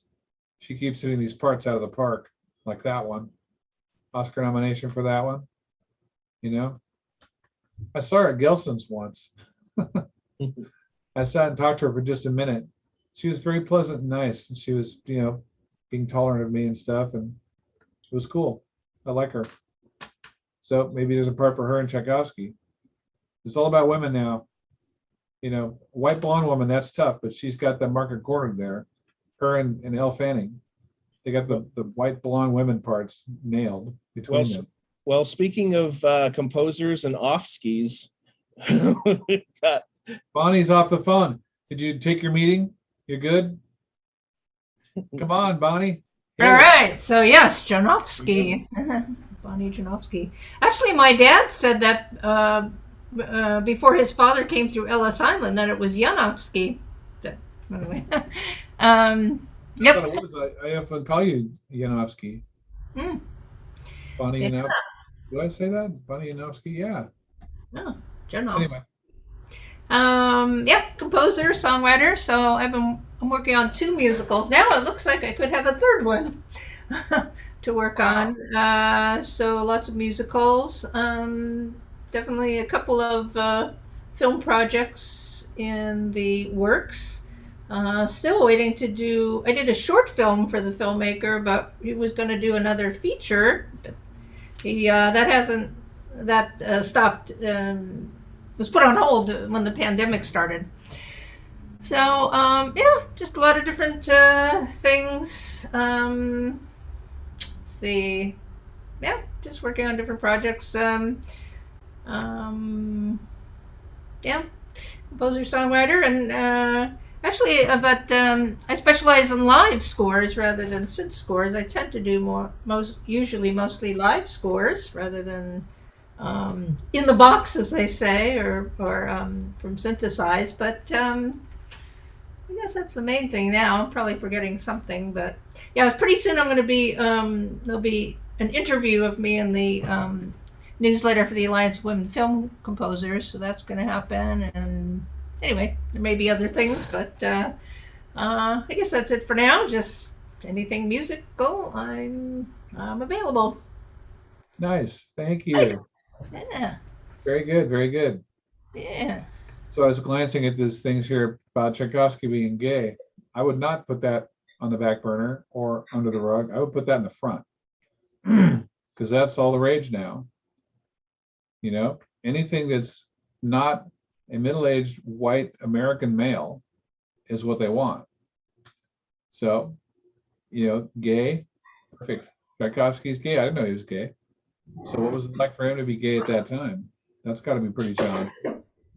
You know, you know, the Queen story, Freddie Mercury, set in 1700s, maybe. You know, Tchaikovsky was a flamboyant person, and he was a substantial contributor to the future of culture. So the real story of him hasn't been told. This is your chance. That's what I would say. Okay, Adam, got a couple more? Definitely not a couple more, but I might be able to squeeze one more. You said there were a bunch. There were, and we got through them all. You misled me. All right. Yeah, but there we have another Bruce Moore question about Night Gallery. Why is it so difficult to find that Joan Crawford episode? They were not very successful. So it's not like Twilight Zone where they really got out of their way to make them, you know, canon. So you could probably check eBay, and you might call Amoeba for that matter. But eBay is my first go-to for anything like that. Yeah, I would just type in eBay Night Gallery Joan Crawford and see what happens. I forget what the name of that episode is. It's a great concept. Joan Crawford is this old, wealthy, narcissistic shrew of a woman who's also blind. So she makes a pact with the devil to get eyesight, and he gives her the eyesight for 12 hours. At sunset, she starts to see, and there's a blackout in New York. Is this going to be another spoiler alert? I'm not going to tell you the ending. We saw it recently on. Most of it was the either- episode it was takes either place in the blackout and what she does. Ah. Yeah. It was either Peacock or Amazon. It's on streaming.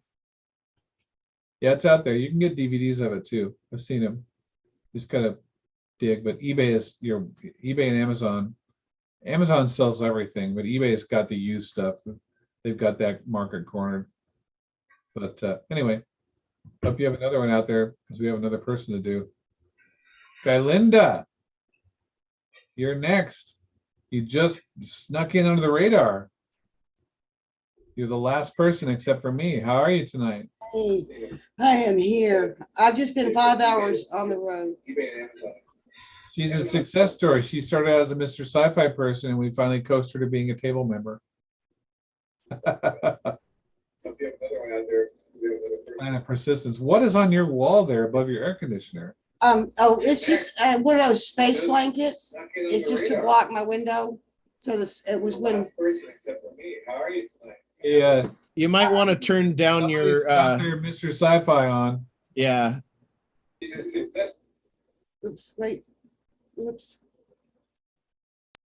Yeah, turn down your Mr. Sci-Fi. Turn down your YouTube and then keep your. There we go. It's like calling into the radio station and then keeping your radio on. You know. No, it's like you've got a set dresser from The Walking Dead there in your apartment. Something like that. Yeah, I spent the week with my cousin, the last 2 weeks with my cousin, and I drove her to the VA in Dallas to do her chemo. Is And that your cat's tail? oh yes, he has missed me, didn't he? Yeah, he stayed here with my mom. I thought it was the alien at first. Oh yeah, he's working on it. but yeah, he was a good boy while I was gone. So, and I'm going to have to go back up there in a couple of weeks again because her friend that's staying with her has family stuff to do. I'll be right back. I'm not being rude. I'll be right back. Fine. But yeah, just been an interesting week. A lovely place. My aunt's house out in the country is amazing, and I brought home some plants to put in my terrarium, and I had a really good time. And I honestly think she's going to beat this thing. I really do. She's the VA stuff. They're really amazing, and they're very, very gentle with her, very kind. And I'm very proud to see that veterans are being taken better care of finally. That's good to know. Yeah. But yeah, that VA hospital in Dallas is palatial, and there are pyramids everywhere. I'm like, I wonder what kind of thing got going on, but it's just beautiful. And everybody was extremely sweet. Just like, it's very obvious they're not there for the money. They're there because they care about the veterans. You know, it's just because they can't be. It's a veterans. I just don't believe they're getting paid that well to be that happy. You know, but they're also very kind. That's funny. But yeah, I mean, I literally just got in and had a little chat with my mom, let her know how the week went, and she gifted me a mannequin that she was using on her Etsy store to model like the shawls and things she was, and she does crocheting and she does beadwork, and she wanted to make sure the mannequin had a good home. It's like, well, I think you're going to beat this, so you may be getting her back, but but I'm going to put her in my spacesuit and set her in my front window here, so that the neighborhood will know there is a space woman. That's awesome. She rode in the passenger seat. I had to take the legs off so she could fit in the front seat, but it looked like I had a passenger the whole way back. So, I mean, I didn't feel quite so alone on the road. That's great. That's very cool. Anything you need or anything that you want to offer the group or anything like that? So like I said, I'm kind of road brain dead. I can't think of anything right now, but I'm just really glad I made it in time to say hello. I love you guys, and it's great to see you, Dave. Thanks. I worried about you. Why? Huh? Don't worry about me. I'm a natural born warrior. I can't help myself. And when someone's missing or there's medical issues and stuff, I'm burning sage and waving feathers and all that kind of thing. Well, I'll give you an example. Okay. When this first happened, this is how high I could lift my left hand. Oh, wow. This is how I can lift it today. Very good. Very good. My fingers would go like this. Now they go like this. Bonnie will appreciate this finger exercise. Most definitely, you can do your alphabets now. Exercise you do for piano playing. You do every other one like this. And for checking the doneness of a steak. That too. That's more like this. Stop. Anyway, so there you go. Thank you. Thank you. All right. Any other questions there, Mr. Hollywood question, Adam? Yeah, we got another Scott Baker question. Are there any great farts that got into a film in a serious movie? I do not know of any. Now I know in not a serious movie, the very first fart in a film. Do you know what that was? You know what film that was? Other than Blazing Saddles? Blazing Saddles, that was the one. The first one? The first fart joke in a film. We just watched it yesterday. It's not as good as I remembered it. Yeah, see, I told you. We were having a big discussion about whether Blazing Saddles or Young Frankenstein were better. Young Frankenstein is definitely better, but both of them have gaps. They're not laugh riots all the way through. Right. But I mean, it's a great film. It's certainly wrong in certain places, but it's not solid laughs. Yeah. The choreographer that did the I'm Tired dance number, he also did Springtime for Hitler and the producers. I knew him. I made a film about him. Alan Johnson was his name. I edited a bunch of cuts together for him for a friend and got to spend time in his house up in, he's a neighbor of Steven Tyler from Aerosmith. He lives at the top of Mulholland. I'm sorry, the top of Laurel Canyon, where there's just a knife edge road on the very top, and there's houses on either side. For about 10 or 12 houses, he lived right there. So that was fun to meet him. He did all of Mel Brooks' stuff. He directed To Have and Have Not too. So, all right, awesome. Now, I'm going to tell the Spielberg story and finish telling it, and then I'm going to do my part. So he does this whole thing where he dresses up and he goes on the lot and all that kind of stuff. So he goes to the soundstage in his suit, and he's 21, okay? And so he looks super young, and he's standing by the soundstage door quietly, trying not to be noticed. John Cassavetes is in some TV show. Now, at the time, Cassavetes would make these TV shows to cash in a bunch of money, come back to New York, and do independent films of his own. So he was there doing a show. He didn't care about the show. So he saw Spielberg. He said, okay, cut. Thanks, John. We'll do another take. He said, okay. He walks all the way to the door. He says, who are you? And he goes, oh, I'm sorry. He said, no, wait. Hey, come here. Who are you? He goes, I'm Steven Spielberg, and I'm just, I just wanted to watch. He goes, why are you watching? He goes, well, I want to be a director, so I want to learn. He goes, oh, okay. He goes back to the set. They do a take. Great, John. Next setup. He says, hang on. He walks back to Spielberg. What did you think of that take? He says, oh, well, I mean, Mr. Cassavetes, it was so good. Really, really amazing. He goes, no, what did you think of it? And he goes, well, there was actually this one part, and he gives him a note, right? So Cassavetes like, huh? He goes back to the set. He goes, let's do another one. And everyone's looking like, who is this guy, right? He does another take and puts Spielberg's notes in. And the director's like, great, John, we got it. Let's move on. He goes, hang on, walks all the way back. He says, was that what you were looking for? And he goes, yeah, that was good. And he goes, okay. Goes back to the set. He goes, okay, next setup. They did this all morning. So he takes him out to lunch. He says, so talk to me about what you've got going here. He says, I've got this film. I want to do this thing. So I've got an agent I can introduce you to. And so he introduces him to his agent. They shows him his short film that he made. He had made 300 short films in Arizona, and his parents were finally like, okay, we got to get him to Hollywood. So he came to LA and made a short in Hollywood with a young cinematographer who was very talented. And the agent loved his short and got him a job on Night Gallery and Marcus Welby, MD, with the guys, the agency was a big agency, and got him in the DGA at 21 years old. So some time passes, and his agent becomes the CEO of MCA Universal. Okay, so meanwhile, Spielberg does Sugarland Express, his first film. He does Duel first, TV movie, then Sugarland Express, then he does Jaws. So they said, okay, Steven, we want to have you have an office here, and we want to pay for the offices. And he goes, I don't want to have a deal with Universal. I don't want to have a deal with anyone, because he kept being attacked. So he was being attacked because he was so famous and so young that he had a lot of enemies. He said, well, I move around to different studios because it's harder to hit a moving target. That was his concept. He said, okay, here's the thing. I don't want you to have a deal. I don't want to have anything financially connected. I'm just going to give you the land. We'll own the land, but we're going to give you the buildings, build them exactly the way you want. He built these amazing offices with a 24-hour chef. You could give food anytime, editing rooms, the whole thing. His own entrance on a driveway that went all the way back to Barham, with one guard at one gate for just him and his staff. And what was the name of his short film, Dave? I don't recall. What was? Amblin. It was about a guy that was hitchhiking by kicking an olive pit down the road.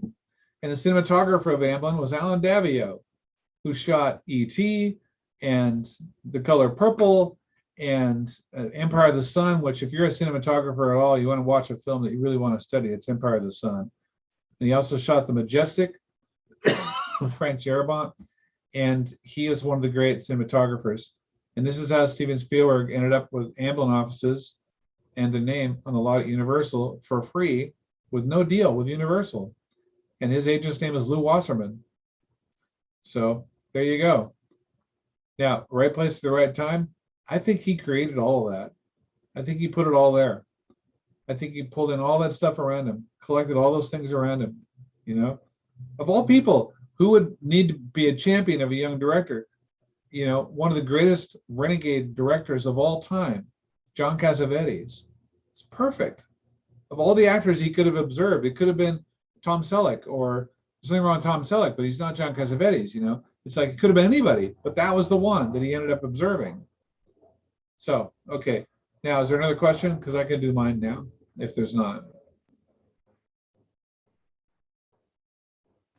Let me take a look here. I think, I think we're good. Okay. So I'm David Bartlett. I am not Mark and Elaine Zickery. I am a filmmaker, a human rights activist, and a teacher, and producer of Space Command. Now, we have my new news in my career is I won my 70th Film Festival Award 2 days ago. I won the Silver Award for a feature film at the Houston Film Festival, and those awards look something like this. It's a cool plaque if you spend the money, and it's worth it for certain awards. That one will be. So that's cool. I had that script. I told you I got the rights back because the person I wrote the film about doesn't like, it's not accurate enough for her for the courtroom sequence. And I tailor-made them. I mean, I busted my ass to get those courtroom sequences correct. They're not trials with a jury. They're hearings. So you got to be really ninja to make hearings interesting to an audience. They're watching, waiting on the edge of their seat to see what happens in a hearing. It's like, well, anyway, now I have a chance to take another crack at it. I won't say anything more about my personal career right now, except to link it with Space Command, because that's up here. We have the visual effects that remain in Space Command currently that aren't done and delivered. There are 10 shots. There are 1,800 plus shots of visual effects in Space Command, and we have 10 left. We could possibly see the last of those shots being delivered in the next week. And that's such a bizarre thing to say. I'm going to knock on wood and say only possibly. So all the sound design has been delivered to me to be mixed, except the sound effects, which will be done this weekend. They're on schedule to be done by the end of next week. The Kickstarter perks, over 130 perks given out to 8,500 individual different people. The number of perks we have left to actually manufacture to give out to these people is 2. We have 2 left. Adam's doing 1 and S is doing 1, and they'll be done this week, and we will have 0. Then we just have to do things that we haven't quite launched yet, that we can't quite launch, like set visits and a comic book that isn't written yet, an animatic that doesn't have the panels to make it from yet. So those kinds of things, there's still 7 or 8 of those, but there's only 2 left of these things. It may not mean much to you guys, but it means a lot to me. And let's see here. So when I first took over this job, we had people complaining about not getting their perks. So the first rule of that is to get in communication with people, which I did. And it took me about a month to get under control, but we now have not had 1 complaint in over 3 months. So that's a pretty big deal too. I'm very proud of that little statistic. Let's see. That's it for that. So the teaching part, I was listening to these people teaching today and remembering how much I like it. And Carol was talking about me advising and reading scripts for people and giving consultations and stuff.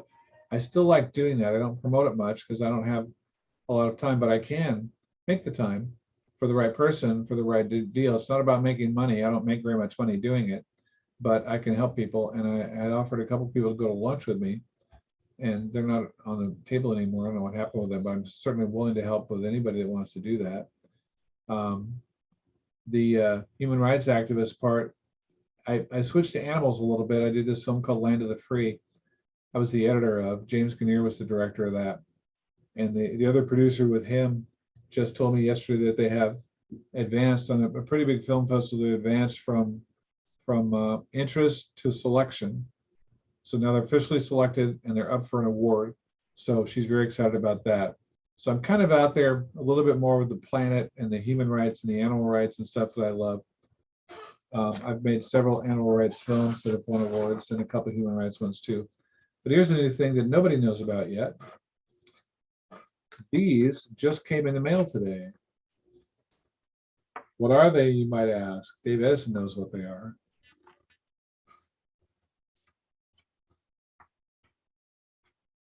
They are I know what they are. DVD, the Blu-ray, and the Blu-ray with extras box sleeves. 3,600 of them. This is a major milestone for Space Command, for those of you who don't realize it. Just to get this, the artwork for these didn't take much effort, knock on wood. Well, it's done, so why am I knocking on wood? Because it's Space Command. So anyway, there they are. I'm looking at them. It's cool. I have 3 boxes of them over here. That's why these boxes are on my chair. I just got them today. So you guys are the first ones to know. Mark and Elaine don't even know I have those yet. So there you go. Now, table email. I also do that. If you want to get on the table email, email me at davefilms, DAVEFILMS @hotmail.com. It's in the chat. I will get you hooked up. I will get anybody that has troubles, like Henry and I are going to work something out. I will help you fix those. All you have to do to become a table email member is to give me your full name without any nicknames, and then have your email afterwards, not Yahoo. Give me that and I will get you set up. But right now it looks like everybody on there right now is on the table email. So anyway, that's it for that. And am I missing something? Dave, Adam, you know my world is almost as well as I do. I think we're good. Can I ask a question? Of course you can. Thank you. This is We're getting up on a good note, right, Carol? yes, Because we're all flying high now. Yeah. yes. This is not good or bad. It's neutral. How come at the end of movies, when the credits roll, they never have the writer or director's names? I can tell you exactly why that is. Yeah. Okay. Once upon a time, there's a film called Star Wars, okay? And there was a tradition with movies to have the beginning credits, the opening credits, they were always the same. They always had logos of the companies, and the companies repeated their names over the film, a blah, blah, blah film by the filmmaker, which used to be a special thing, and now it happens on every film. And then the title of the film, and then usually right after that was the stars, 2 of them, and with are the ends of that. Then there's a writer, producers, and then the director is the last name before the film starts. And at the end of the film, it starts with, typically with like, if it's a Directors Guild film, it starts with the unit production manager, the first AD, and the second AD, or the first card at the end. And sometimes there's other executive producers and things like that, and the cast rolls up with a crawl. Every cast member has to be represented because of the Screen Actors Guild contract, even if they've already been said, and all the other credits. That's style number 1. George Lucas said, okay, Mr. Studio Head, I want to have my name as the first thing at the end. I don't want it at the beginning. Beginning, we have the writers, producer, the film starts, and at the end, when the film is over, my name comes up as director. And the studio said, okay, that sounds cool. So the DGA, Directors Guild, says, wait a minute, that's not in the contract. You can't do that. He says, I'm a Directors Guild member and I want it that way. And the studio says they are okay with that. They said, no, you can't do that. He goes, well, what happens if I do that? He said, well, we're going to fine you. So he did it, and they fined him $5,000. So he quit the Directors Guild. He said, you guys are losers. I'm not doing this. So then he goes around to all the movie theaters that played Star Wars, and he gets advance money from them outside the studios, and he uses the money to make The Empire Strikes Back with the cash from the advance sale. And it was in the black before the film wrapped shooting. Okay, but he couldn't direct it because he wasn't in the DGA. So Irving Kershner directed it, and he couldn't direct the Return of the Jedi either.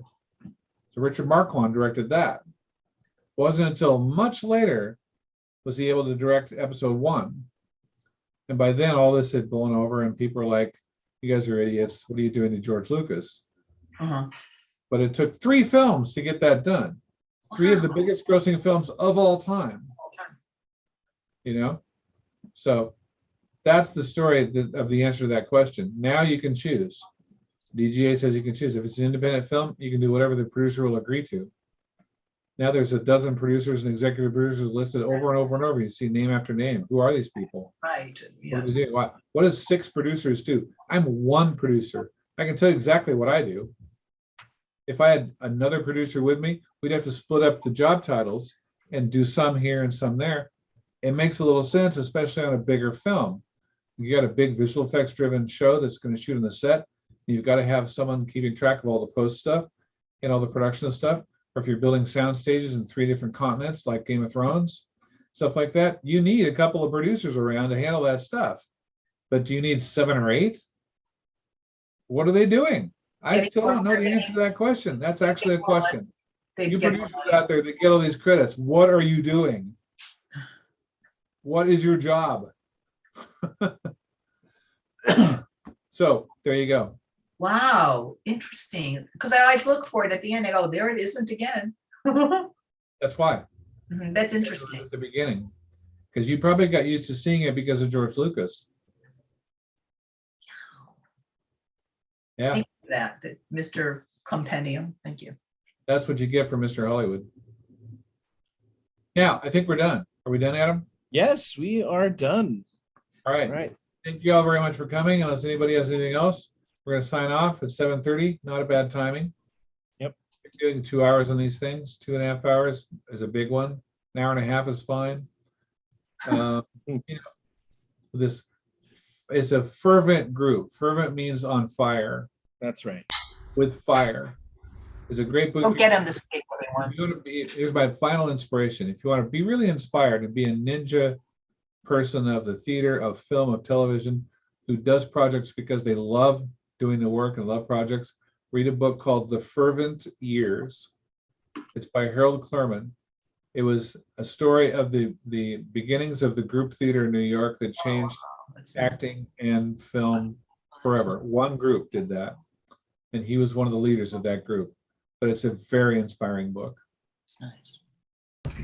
Mark's book, Greenlighting Yourself, is excellent. Oh, is it out? It's out. Well, he gave me a copy because I both their cars, I found space for them, and it's just great. Yeah, it was very nice of him to give me like one of the copies that came out. That's why. It's out, but, yeah. right? It's for sale now. I know he has books. Yeah, it's for sale. Yeah, it's on Amazon. Yeah, so he just, I guess, had a copy or copies, and that was very nice of him. And of course, That's it's very excellent. nice. Thank you, Bonnie. You buried my lead, but that's cool. Yep. Sorry. Sorry about that. Greenlighting Yourself. Very inspiring book. I believe it. I haven't read it yet, but I will. All right. Well, good night, everyone. You could have him autograph it for you. Oh, he All did. right. He did. No, for everyone. Yeah. Oh, yeah, yeah. Oh, yeah. Okay. Yeah, you could probably get an autograph from Mark. I wouldn't say that would be very difficult. Okay, thank you guys. Adam's ready to Thank sign you. off. David and Adam and all. Yep. Fantastic meeting. We'll see you again next week.